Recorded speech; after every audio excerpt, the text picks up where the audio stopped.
박근혜 대통령이 여야 합의로 만들어진 국회법 개정안에 대해 거부권을 행사한 다음 날인 오늘 주요 일간지들은 이 사안을 헤드라인으로 다뤘습니다. 그런데 제목부터 상당한 차이를 보였는데요. 오늘부터 매주 금요일 김성재 전 한겨레 신문 기자와 함께 미디어 비평 시간을 갖도록 하겠습니다. 안녕하십니까? 네, 안녕하십니까? 네. 우선 오늘자 조간부터 한번 살펴보겠습니다. 조중동과 한겨레, 경향신문 그리고 한국일보 어제 박근혜 대통령의 국회법 개정안 그 거부안에 대해서 다 지금 헤드라인으로 다뤘는데 한눈에 봐도 상당한 차이가 있어 보입니다.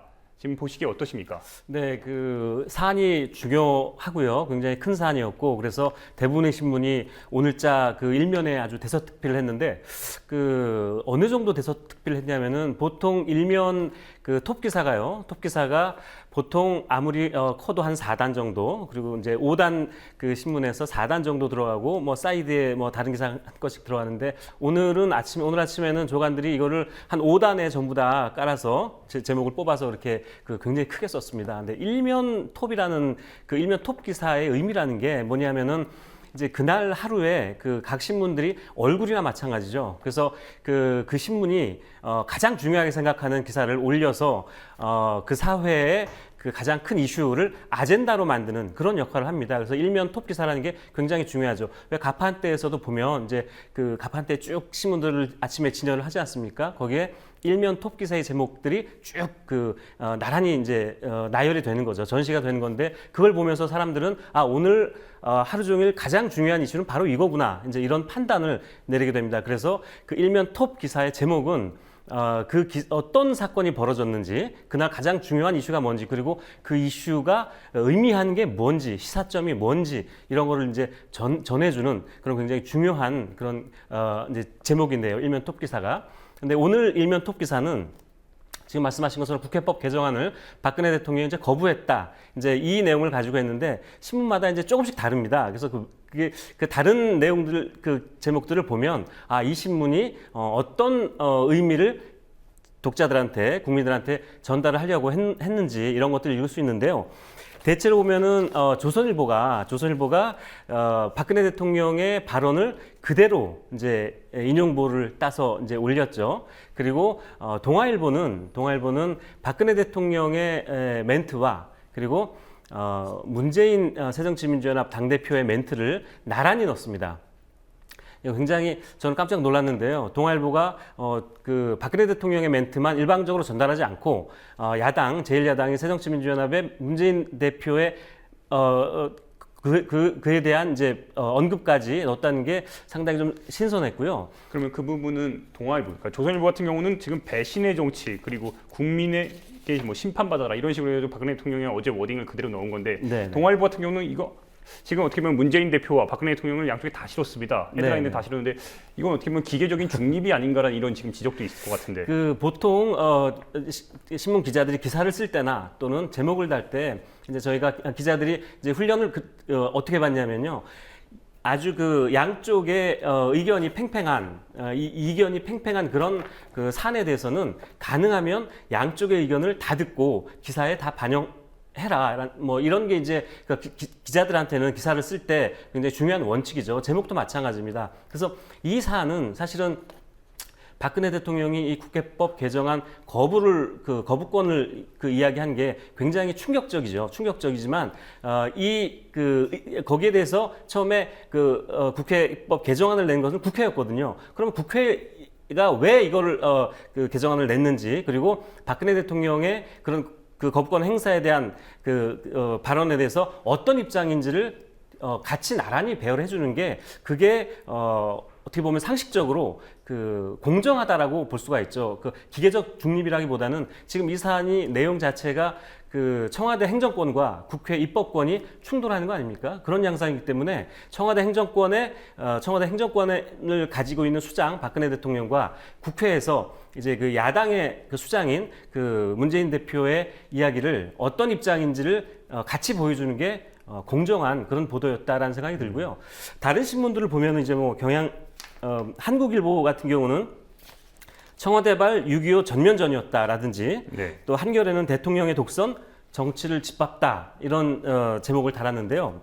그러니까 박근혜 대통령의 언급을 배신의 정치라는 이런 굉장히 좀 섬뜩하지 않습니까? 그 알려진 얘기로는 박근혜 대통령이 이 이야기를 하면서 그 주변에 있는 청와대 그 비서진들이 뭐 오싹했다, 소름이 돋았다, 이제 이런 이야기들을 제가 전해 들었는데 이거를 그대로 전하지 않고 한겨레가 정치를 짓밟다.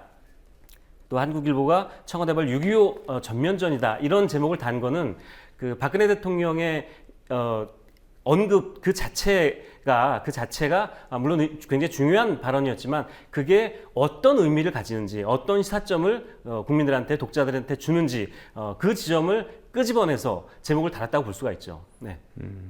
그러면 지금 보시기에 조중동 그리고 한겨레, 경향, 한국일보까지 약간의 좀 논조 차이가 있는데 이 부분에 대해서 어떻게 지금 가치 판단은 어떻게 하고 계십니까? 예, 한겨레, 경향과 한국일보 정도가 이제 박근혜 대통령의 어떤 일방적인, 그러니까 청와대 행정 권을 그대로 반영하는 보여주는 그런 제목을 달지 않고 비교적 공정하거나 공정한 이런 그 제목을 달았다면 조선일보가 제가 보기에는 가장 좀 그 문제가 있는 그런 조선일보와 뭐 다른 신문도 뭐 마찬가지입니다. 중앙일보도 배신의 정치, 박 대통령, 유승민 공개 비판 이런 제목을 달았는데요. 어떤 한쪽의 그 입장만을 이런 아주 팽팽한 첨예한 그 이견이 지금 붙고 있는 이슈에 대해서 한쪽의 의견만 일방적으로 지금 단 조선일보하고 중앙일보 그 제목이 저는 상당히 불공정하고 문제가 있다. 그래서 독자들이 저는 이런 제목을 볼 때 만약에 이런 제목들이 쭉 되어 있는 즉 박근혜 대통령이 말한 배신의 정치, 또 국민들이 심판해야 된다. 국회를 심판해야 된다는 얘기겠죠. 그 제목만이 달려있는 그 신문들을 만약에 그 가판대에서 아침에 쭉 봤다라고 하면은 아마 사람들이 이렇게 생각할 겁니다. 아마 상식적으로 생각을 할 때 박근혜 대통령이 굉장히 의미 있는 발언을 했고, 왜냐하면 워낙 크게 일면 톱으로 달았으니까. 그리고 의미 있는 발언이 또 정당하구나라는 아마 그런 선입관을 갖게 될 것 같아요. 그래서 신문 기사라는 거는 어떤 한쪽의 그 주장을 일방적으로 전달하는 것이 아니라 판단을 독자가 하도록 만들어줘야 된다는 거죠. 그래서 판단을 독자가 하도록 만들어주려면 한쪽의 일방적인 주장만을 제목으로 뽑아서 하거나 하는 것은 굉장히 공정하지 못하고 심지어 위험하기까지 하다. 이런 생각이 듭니다. 예, 알겠습니다. 다음 사안 한번 알아보겠습니다. 지난달 10일입니다. 우리 국민TV에서도 다뤘는데 종편인 채널A에서 당시 오마이뉴스 사진과 조선일보 사진을 이용해가지고 세월호 집회가 마치 폭력 집회인 것처럼 이렇게 좀 오버하는 그런 폭력으로 매도하는 그런 보도를 했는데 어제죠. 그 방심위에서 이에 대해서 중징계를 내렸다고 하는데 이유가 있습니까? 네, 이게 참 어이없는 그런 오보였죠. 오보가 아니라 잘못된 조작된 네. 왜곡 조작된 그런 사진이었는데 방송통신심의위원회에서 방통심이라고 하죠. 원래는 어제 내린 결론보다는 조금 약한 그런 결론을 내리려고 했는데 이제 어제는 그보다 좀 원래 계획했던 그 징계 수위보다 좀 높은 징계를 이제 때렸다라는 건데요. 이제 그 이유가 뭐냐면 이 사진이 이제 조작된 사진인 거죠. 말하자면 조작된 사진이 처음에는 이제 어떻게 채널A 쪽에서 해명을 했냐면 직원들의 실수였다라고 이제 해명을 했는데 그게 아니라 오늘 이제 방심위 위원들이 이거는 단순한 실수로 보기가 좀 어렵다. 의도된 오보였다. 의도된 조작된 오보였다라고 이제 판단을 한 겁니다. 그래서 굉장히 좀 센 징계를 때린 거죠. 이 프로 자체가 이미 다 아시겠지만은 폐지가 될 프로 아닙니까? 이 문제 때문에 폐지가 될 정도로 아주 심각한 이제 오보라는 거죠. 그래서 이번에 내린 징계도 징계 및 경고에서 벌점 5점, 상당히 좀 센 저건데요. 징계인데, 그래서 의도된 오보였다. 그래서 이거는 그냥 넘어갈 수 없다. 이제 이렇게 이제 판정을 한 건데, 그래서 여기 이제 심의위원이 어떤 이거와 관련해서 이 징계와 관련해서 얘기를 했냐면은. 방송에서 실수할 수는 있으나 보도는 마지막 순간까지 진실에 접근하려고 노력해야 하는데도 불구하고 채널A는 방송 1시간 전에 시간이 없어서 해당 사진이 들어갔다는 것은 진실에 접근하려는 노력이 전혀 없었다. 뭐 이런 이제 의견을 냈고요. 또 다른 위원은 자기들이 정한 논조에 안 맞다며 출연자가 보낸 사진을 무시하고 출연자의 블로그에 올라온 사진을 확인도 안 하고 쓴 것은 왜곡 정도가 심하고 그리고 의도성이 짙다라고 이제 그 의견을 냈습니다. 그러니까 이 정도면은 의도성을 이 심의위원들이 읽은 거죠. 발견된 거죠. 이런 부분도 좀 지적할 수 있을 것 같은데 요즘 종편에서 특종이다, 속보다 굉장히 이거에 좀 매몰돼서 확인되지 않고 팩트 자체를 검증하지 않고 지금 내보내는 경향들이 굉장히 짙은데 그거의 연장선에 그거에 대한 뭐 경고성 징계라고 이렇게 볼 수도 있는 건가요? 네, 이번 이제 이런 징계가 저도 이제 뭐 그 희망사긴 한데 다른 종편이나 다른 방송에서도 좀 그 무리하고 그리고 선정적인 이런 보도들을 많이 하지 않습니까? 이제 선정적인 보도라는 게 보도 중에 하나가 바로 단독 뉴스, 특종 뉴스다라고 하면서 자꾸 보도를 하는데 알고 보면 그렇게 뭐 단독 그러니까 특종의 뉴스 밸류가 있는 그런 보도가 아닌데도 특종을 달아서 이렇게 이제 보도를 많이 하죠. 그게 이제 경쟁이 이제 언론사마다 심화 이유이기도 하고 그리고 종편 방송들이 뭐 다 아시겠지만 너무 선정적이지 않습니까? 막 여과되지 않은 그런 화면들을 막 그대로 막 내보내는 그리고 제목도 굉장히 선정적으로 이렇게 달다 보니까 이제 계속 아마 그 종편들은 어쩔 수 없이 그 지금 여러 종편들 중에 이제 그 눈길을 끌기 위해서 아주 선정적인 그런 보도들을 많이 할 것 같아요. 그래서 제목도 선정적으로 달고 그런 보도들이 아마 그 계속되긴 할 건데 이건 희망사항입니다. 이게 방송통신심의위원회 같은 데서 그런 선정적인 보도에 대해서 좀 계속 이렇게 강력한 징계를 내려서 좀 자제될 수 있도록 그렇게 했으면 하는 희망사항이 이제 남는 거죠. 네, 그럼 한 가지 더 알아보겠습니다. 그 KBS의 개그 콘서트란 프로에서 화제가 되고 있는 민상 토론이 있습니다. 근데 이 역시도 마찬가지로 근데 불방이라는 그 징계를 받았는데 방통위에서 어떤 이유가 있는 겁니까? 네, 이게 정말 개그 콘서트보다도 더 개그스러운 지금 일이 벌어져서 사람들이 이제 좀 이건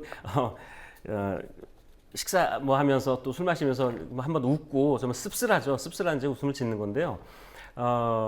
저는 개그 콘서트 굉장히 좋아합니다. 그래서 일주일에 한 번씩 보는데 저 지난주에 이 민상 토론 그 코너가 이제 안 나온 걸 보고 깜짝 놀랐어요. 그래서 설마 이 내용을 가지고 정부에서 그 방송통신심의위원회 같은 데서 이걸 가지고 뭐 문제 삼아서 그 결방하지는 않았겠지라는 생각을 했는데 결국 알고 보니까 그렇게 확인됐습니다. 그 방통심의위원회에서 여기 이제 행정지도라는 결론을 이제 내렸는데요. 이제 심의를 한 거죠. 심의 결과 행정지도라는 처분을 내린 건데요.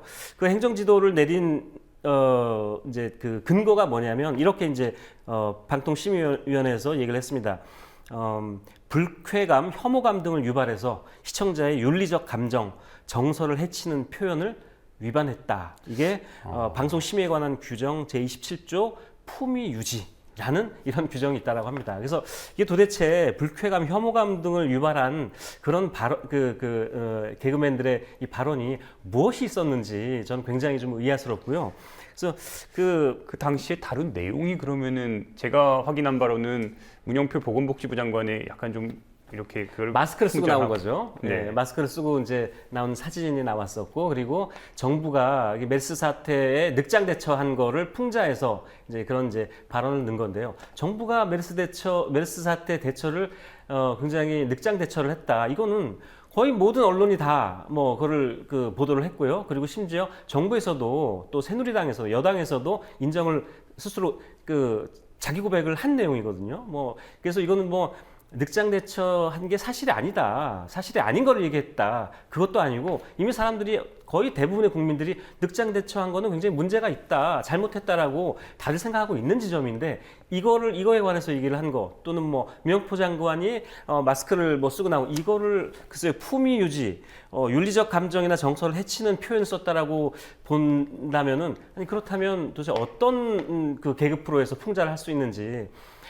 뭐 해외에서는 아주 신랄하게 대통령이나 장관이나 이런 사람들을 아주 신랄하게 그 풍자를 하거든요. 우리나라는 글쎄 이게 언제부터 이렇게 된지 모르겠는데 예전에도 한번 개그 콘서트에서 이런 비슷한 그 사례가 한번 있었는데요. 이거는 2013년으로 제가 알고 있습니다. 2013년에 그 용감한 녀석들이라는 코너가 있었죠. 여기서 한 개그맨이 그 2013년 초에요. 박근혜 대통령이 이제 취임하고 난 직후로 제가 알고 있는데 뭐라고 했냐면요. 이번에 대통령이 된 박근혜님 잘 들어. 당신이 얘기했듯이 서민들을 위한 정책, 기업을 위한 정책, 학생들을 위한 정책, 그 수많은 정책들 잘 지키길 바란다. 하지만 한 가지는 절대 하지 마라. 코미디는 하지 마. 우리가 할 게 없어. 이런 이제 그 멘트를 넣은 거죠. 그랬다가 역시 방통위에서 제재를 받았습니다. 이 제재 받은 이유는 대통령 당선자에게 취임하기 직전이네요. 그러니까 대통령 당선자에게 훈계조로 발언을 했다. 근데 이제 이런 일이 이제 또 벌어진 거죠. 저는 이제 총리가 우리 황교안 공안 총리가 이제 취임하고 나서 점점 더 이런 일들이 많이 벌어지지 않을까 생각이 드는데요. 아무튼 굉장히 씁쓸하고 굉장히 우려스러운 그런 일이 지금 나왔다 이런 생각이 듭니다. 네. 네, 말씀 잘 들었습니다. 오늘 감사합니다.